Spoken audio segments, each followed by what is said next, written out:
यीशु मसीह तीसरे दिन जिलाया गया, पिता ने उसको अधोलोक में ना छोड़ा और ना ही उसकी देह को सड़ने दिया। इसके बारे में अब यूहन्ना को और जितने भी शिष्य उन सारे बातों को देख रहे थे, सुन रहे थे, अब उनको याद आ रहा था कि यीशु मसीह, उनको भी समझ में नहीं आ रहा था कि यीशु मसीह ये क्या कह रहा है कि तुम इस यरूशलेम के मंदिर को ढा दो और मैं उसको 3 दिन में खड़ा करूंगा। कौन इतना बड़ा मंदिर 3 दिन में अकेला खड़ा कर सकता है? शिष्यों को भी बहुत आश्चर्य लगा होगा कि यीशु मसीह ये क्या कह रहा है।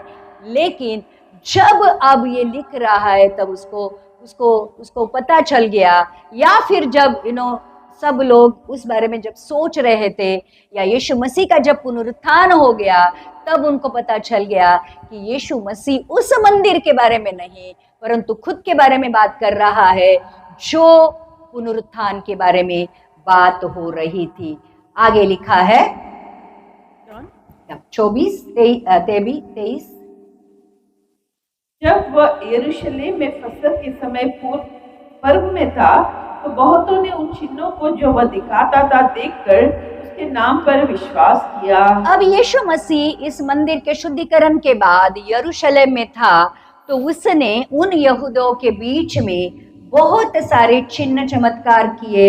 जैसे हो सकता है किसी को चंगाई दी, किसी को छुटकारा दिया, किसी को टूटे हुए मन वालों को उसने शांति दी, या जो कुछ भी यीशु मसीह की सेवकाई थी उसने यरूशलेम में रहकर चालू रखी। और लिखा है कि बहुत सारे लोगों ने उसके नाम पर विश्वास किया। और आगे लिखा है, परंतु यीशु ने अपने आप को उनके भरोसे पर नहीं छोड़ा, क्योंकि वह सबको जानता था।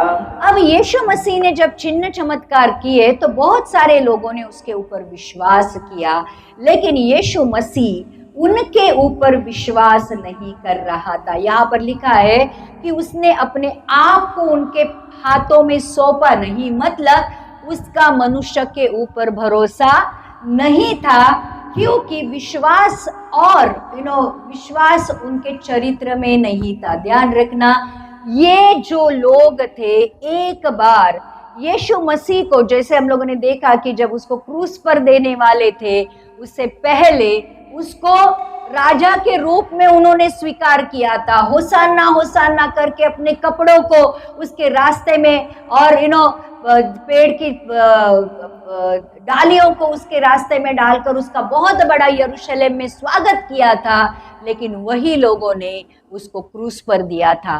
तो आज जो चिन्ह